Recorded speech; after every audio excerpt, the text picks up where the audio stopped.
आदर्श शिक्षण संस्थान की ओर से आयोजित ऑनलाइन क्लासेस में आप सभी भैया बहनों का हार्दिक स्वागत अभिनंदन। आज हम संधि पढ़ेंगे। संधि वर्णानाम मेलनम संधि यानी वर्णों का मेल यानी मिलन करना ही संधि है। इसकी परिभाषा है दो वर्णों का उच्चारण बिना किसी बाधा या व्यवधान के निरंतर करना ही संधि है। इन वर्णों के मिलन से कोई आगम या आदेश या विकार होता है या किसी वर्ण का लोप हो जाता है, उसे हम संधि कहते हैं। संधि को हम संहिता भी कहा जाता है। पर सन्निकर्ष संहिता। संधि के तीन भेद हैं। संधि के तीन भेद है। वो तीन भेद जो है वो है अच संधि, जिसको हम स्वर संधि भी कहते हैं।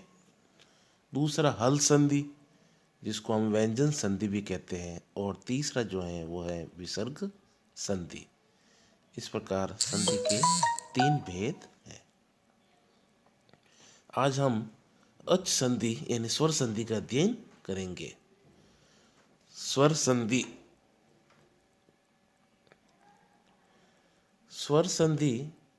स्वर संधि में जो है दो स्वरों के मेल से जो विकार उत्पन्न होता है उसे हम स्वर संधि कहते हैं। स्वर संधि में दोनों वर्ण जो होते हैं वो स्वरी होते हैं। इसके भी कुछ भेद हैं जो उसके बारे में हम अध्ययन करेंगे।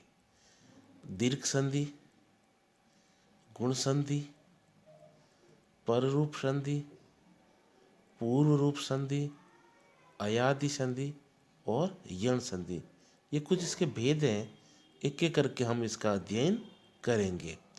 आज हम सबसे पहले दीर्घ संधि का अध्ययन करेंगे। दीर्घ संधि। अकस वर्णे दीर्घ, इसका एक सूत्र है अकस वर्णे दीर्घ, यानी अक यानी अ ई उ री और ली, ये एक महेश्वराणी सूत्र के प्रत्यार हैं। उसके बाद में यदि कोई सवर्ण यानी उसका सम्मान वर्ण, जैसे अ आ का जोड़ा है, ई का जोड़ा है, उ का जोड़ा है, री का जोड़ा है, इस प्रकार इन आपस में इन्हीं वर्णों को सवर्ण कहते हैं। जब इनके ये आपस में जब मिलते हैं तो उसके स्थान पर दीर्घ आदेश हो जाता है।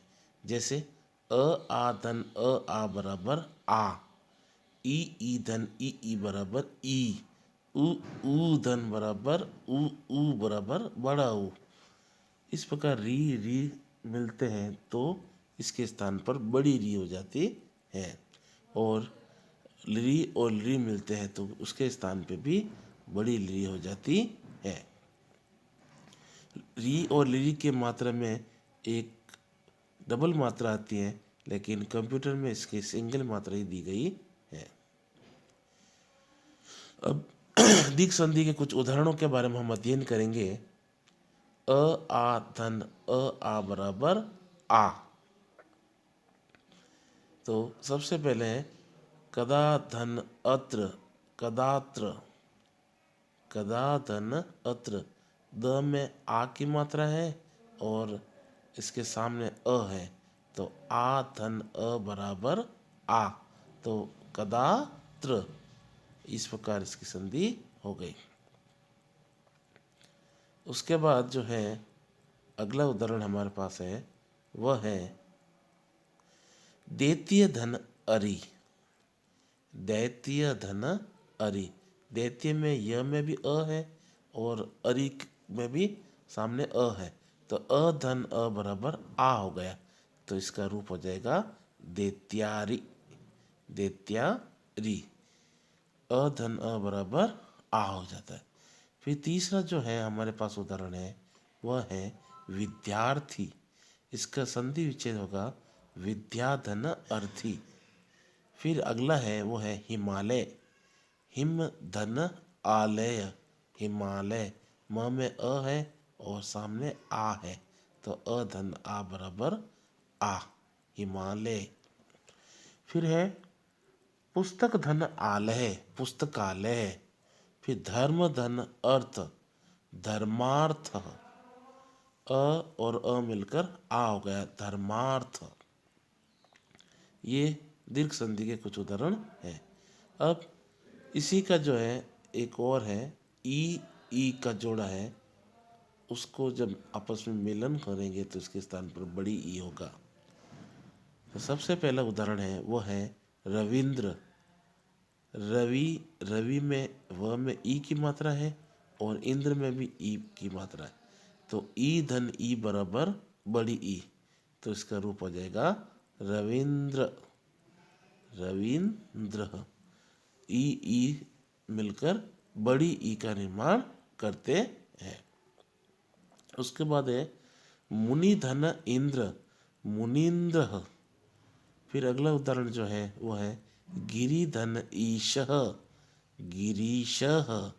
गिरी र में ई की मात्रा और उसके सामने बड़ी ई की मात्रा है, तो दोनों मिलकर बड़ी ई का निर्माण करेंगे।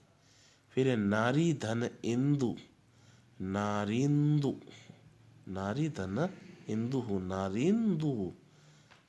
नारी में र में ई की मात्रा है और इंदु में भी ई की मात्रा है, तो चाहे ई छोटा हो चाहे बड़ा हो, दोनों मिलकर बड़ा रूप ही बनता है।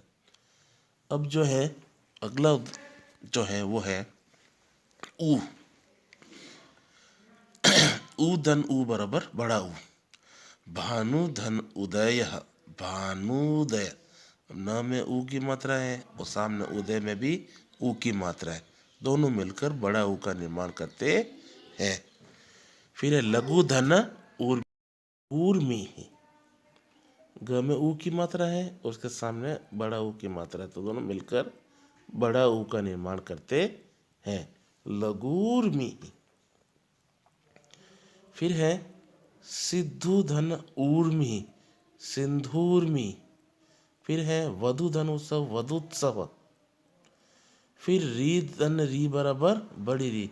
मैंने पहला भी कहा था कि री की जो नीचे की मात्रा जो है वो इसमें कंप्यूटर में सिंगल ही आ रही है, इसमें डबल मात्रा आएगी। पितृधन ऋणम, इसका रूप हो जाएगा पितृणम। पितृ में त में री की मात्रा है और उसके सामने भी री की मात्रा है, तो दोनों मिलकर हो जाएगा बड़ी री, पितृणम। उसी प्रकार मातृणम भी हो सकता है। धन्यवाद।